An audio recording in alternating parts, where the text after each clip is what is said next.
So a question we often ask ourselves is, what do the brands think about reselling? Does it help the hype around a shoe? Does it help the hype around a brand when we see transactions going through of shoes multiple times RRP? Or is it money left on the table by the brands where if they had have maybe produced more shoes or walked the price up themselves, they could have actually encapsulated some of that money for themselves? Well, with the development that we've seen this week, that could start to answer exactly what the brands might think about the reselling business. So we heard overnight that Vice President and General Manager of North America, Nike, Ann Herbert, has stepped down, has resigned from her position. She's been in that position for 8 months, but she's been a Nike employee for 25 years. Now, within one of the roles within her new position was instrumental around the DTC portion of the business, and that's direct to consumer, which is all about Nike taking back control over what they sell, where they sell it, and particularly importantly, how much they're selling it for. Now, the reason that she's resigned, I'm going to have to go back to about a week earlier, and we're going to talk about an article that was printed in Bloomberg Business Week. So picture yourself as a 19-year-old kid, you're on the West Coast, you have an article about to be printed in a very credible financial press about how you build your business. It talks about this individual starting to resell tees from Supreme in high school, going on to selling shoes in 2017, coming across a guy that had found a bunch of Nike mags in an abandoned storage unit and buying 3 of those pairs off of this guy for $22,000 and almost immediately selling them for $42,000. Not a bad trade, getting $20,000 just off the bat like that. The business grew for this individual. It started clearing $200,000 of product a month, and he was talking himself about 10 to 20% margins. So that's $20,000 to $40,000 of profit being made every month. Again, not bad for someone that is just about to turn 20. The business continued to grow. He started a Discord group called West Bricks. $250 per month got you a subscription for that. And with over 450 subscribers, you're looking at well over $100,000 of revenue from that per month.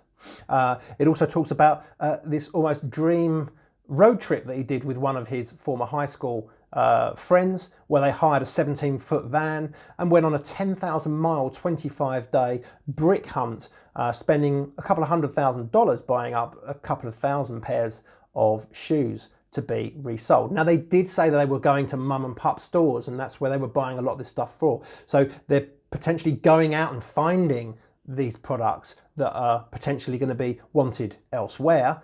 So maybe they are acting as a smart middleman. The problem came when the young Joe Herbert phoned the reporter from Bloomberg using a phone registered in another name. The name was Ann Herbert. The reporter started doing some digging, as they do, and realised that there was an Ann Herbert that was very senior management at Nike. He was also shown an Amex card, a corporate Amex card for West Coast Streetwear, which was in Ann Herbert's name as well, and it had well over $100,000 of purchases on it. Now, when he pressed the youngster did admit that his mother was a senior management at Nike and didn't really want her name being brought into it. But unfortunately, her name did get brought into it, and this is why she has since resigned. So tell me, what do you think about what this individual has done? And do you think that possibly his mother being involved in the DTC part of the business has made her feel that she needs to resign? We did a Full Frame Kicks roundtable a week and a half ago, where we discussed botting and a little bit about reselling, but there is a difference between botting and reselling. But some people have started doing these acts because they can't get the shoes themselves. This individual has clearly seen there's a business opportunity there, but has he used his mum's name or leverage. There's no evidence that that's been the case. Nike have even come out and said that there's no violation of company policy, or any privileged information has been passed on, or any conflict of interest. So is it right that his mum feels that she should resign over this, and do his actions warrant a resignation? For me, it's a difficult one. Yes, I get frustrated when I can't get hold of shoes that I really, really want, and you see a pair of shoes in your size on Depop or eBay or StockX for 4 times what you wanted to be able to cop them for at retail. It is frustrating. But if there's a pair of shoes that you really are after and you couldn't get them, you go on to StockX maybe to buy a pair. You could be transacting with even this guy or someone similar.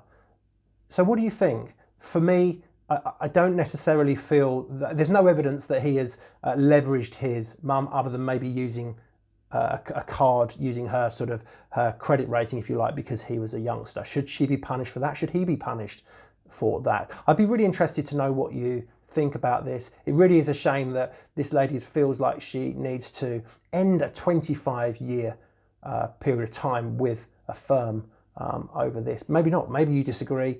Maybe it is all it all should happen. So please do let me know in the comments below, or you can DM me. So make sure you are following the Sneakonomist on Instagram. Also, please make sure you're following the at Full Frame Kicks on Instagram, and the Full Frame Kicks YouTube channel with notifications on, so that you get up-to-date notifications as soon as our content is dropping. I'll see you soon. Thanks.